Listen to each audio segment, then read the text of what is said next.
Kenapa? Para malaikat dari sisi kaidah agama itu akan turun pada tempat-tempat itu. Di tempat yang bersih dan lapang turunnya adalah malaikat mana? Di tempat yang kotor dengan penuh keributan turunnya malaikat kemana? Maka sistematika itu dalam dialektika kita itu yang disebut dengan aspek positif dan aspek negatif.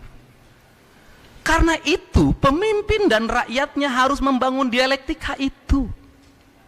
Bagaimana caranya? Caranya mau tidak mau, karena situasinya seperti ini, situasinya perang, situasinya darurat, pemimpinnya harus bertangan besi. Kenapa? Nggak bisa lagi dialog kita hari ini. Kita harus melakukan tindakan-tindakan cepat dan nyata. Kenapa? Kalau Anda terlalu lama membicarakan satu hal, satu rumah saja harus kita beresin, satu hal tidak akan selesai. Kenapa? Belanda itu berhasil membangun di Indonesia ini, karena itu yang dilakukan. Di era-era Pak Karno juga bisa menjaga konstitusi negara, karena itu dilakukan. Pak Harto melakukan itu. Tapi kalau kita membuka ruang terus-terusan, lebih banyak diskusinya daripada tindakannya, Anda akan depresi menghadapi berbagai multi kepentingan pada setiap lingkungan. Ini penting. Kenapa? Subang sudah tumbuh menjadi dua hal menurut saya. Satu, dia tetap menjadi kota kabupaten pertanian. Yang kedua, dia menjadi kabupaten industri. Dua-duanya harus match. Akan melahirkan apa? Pariwisata itu adalah efek, bukan tujuan. Saya selalu menyampaikan, pariwisata adalah efek, bukan tujuan. Kalau sawah diurus, sungai diurus, kotanya ditata, kampungnya diurus, jalannya bersih, sungainya jernih, lautnya bebas sampah, kabel-kabel yang berseliweran dikubur di bawah tanah, jalan-jalannya tertata, ada garis sepadannya, kemudian juga lebar, kemudian halus, nggak usah kita promosi, nggak usah pakai dinas pariwisata, nggak usah.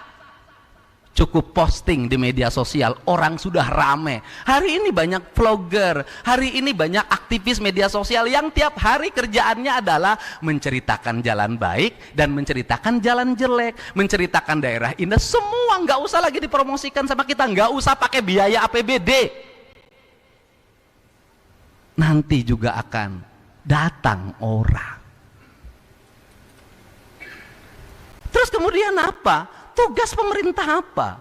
Tugas pemerintah itu adalah mendampingi rakyat.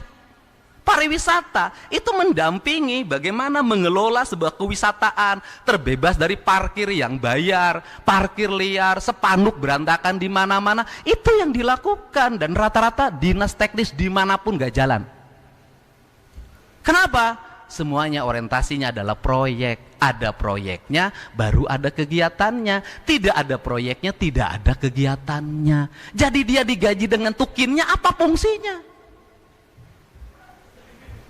Saya cerita, saya ngurus lembur Pakuan itu berapa kali minta pariwisata Kabupaten Subang untuk ngurus, nggak respon. Padahal gubernur yang minta. Apalagi rakyat. Saya kemarin jujur aja, Kasatpol PP saya telepon. Saya bilang gubernur tiap hari bongkarin bangunan liar di mana-mana.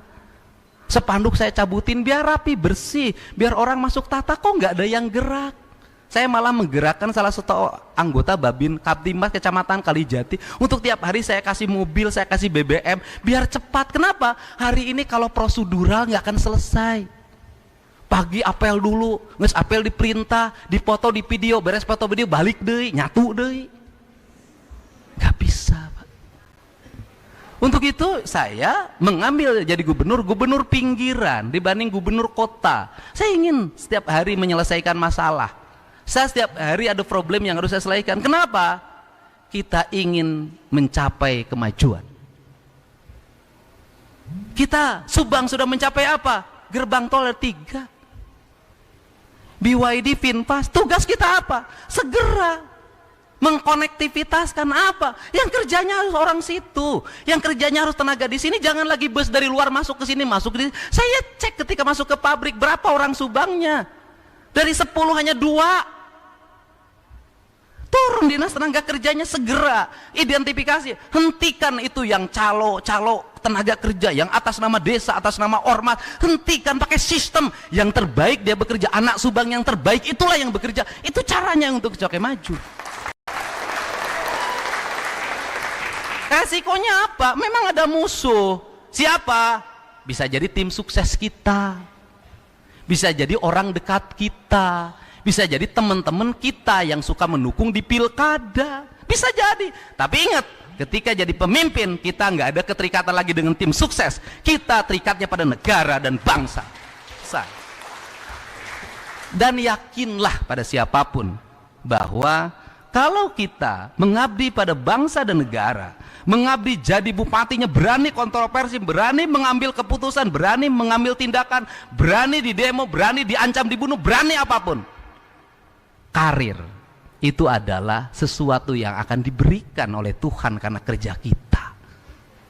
Saya tidak usah nyari yang lain, saya sendiri ngomong kontroversi jadi bupati Purwakarta kurang gimana kontroversinya. Gak ada bupati yang rumah dinasnya dilemparin pakai batu, gak ada. Gak ada bupati yang tiap hari di demo tuh, gak ada. Tapi ya alhamdulillah bisa jadi gubernur. Tidak usah pakai tim medsos, elektoralnya relatif baik, gratis.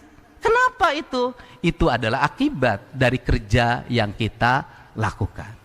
Untuk itu saya ngajak, kalau orang Subang bangga pada saya pun harus bangga terhadap Subang, pemimpin dan rakyat.